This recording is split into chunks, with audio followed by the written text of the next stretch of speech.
Hey Queens, welcome back to Gears and Queers. I'm Jake. I'm Chris. And today we're in wonderful, hot, sticky, sweaty Savannah, Georgia to meet And review one of our heroes, the archetypal sports sedan. the BMW 3 Series. Today we're going to take you guys on a tour of this car and show you why the 3 Series is just so iconic and why this The F30 generation. deviates from the traditional formula. So the F30 generation was a radical departure from the E90 series, 3 Series. And some of the changes that they made were just not so well received at the time. Not at all. So what do we got? We've got electric power steering for this generation and the generation that follows the F80. A turbocharged 2-liter 4-cylinder auto stop-start. This was the first generation, I believe, to include adjustable driving modes. And a lot of people say that once you start inviting different driving modes, you lose less of the inherent balance of the car as a whole. Exactly. And there were some on the previous gen for like the M3, but it was nowhere near this level. I mean, you've got what? Eco Pro, no idea what that means. Comfort, Sport, and Sport Plus. Right. In what is essentially the base model, the 328. I don't think this model really suffers from a lot of bloat. Yeah. I think it's like the size of the thing and probably the weight has stayed about the same.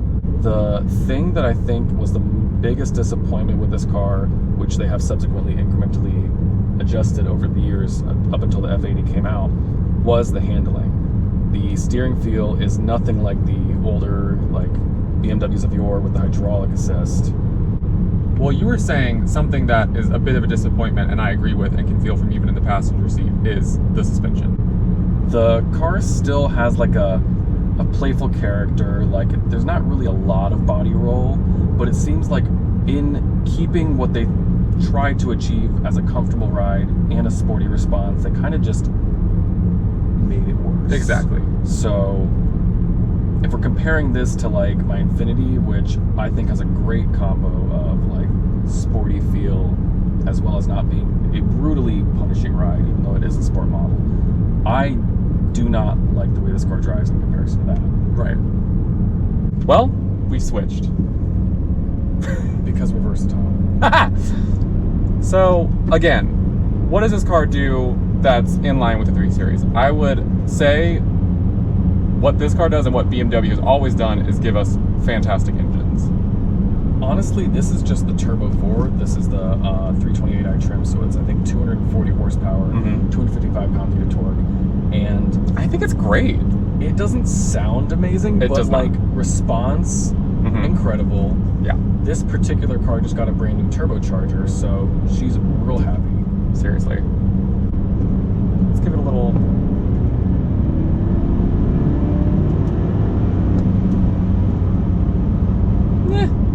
I mean, what do we expect? It's a typical modern 4. It sounds a bit like a Vitamix. A little bit. But, I mean, the response is good, and this is like...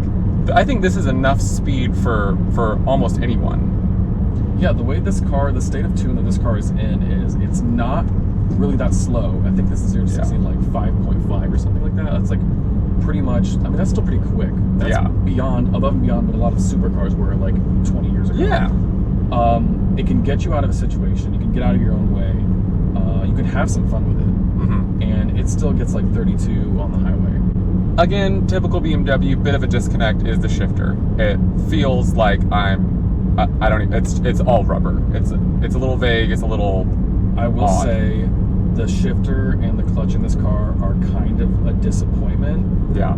I have a hesitant take on that though, because this generation is the last 3 Series pending the M3. It is. That you can get with a manual transmission. Right, yeah. This particular car is kind of a weirdly optioned one because it's a 328 with the sport package, with the manual transmission.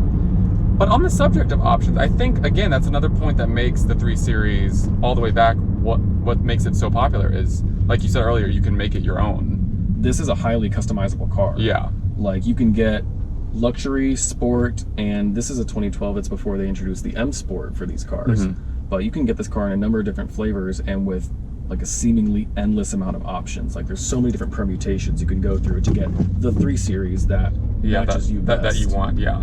I wouldn't necessarily have the red metallic trim, but hey, to each their own. This is clearly a very modern interpretation of the sports sedan. But it still feels very BMW, I feel like. There's definitely a distinct BMW-ness to this vehicle. Yeah. But I kind of wish we could get our hands on the F80. Like, I'd love to see what's changed. But I mean, it's definitely interesting to see how it's moved along. But you know, the evolution of an icon, I guess. There we go. And that's the T.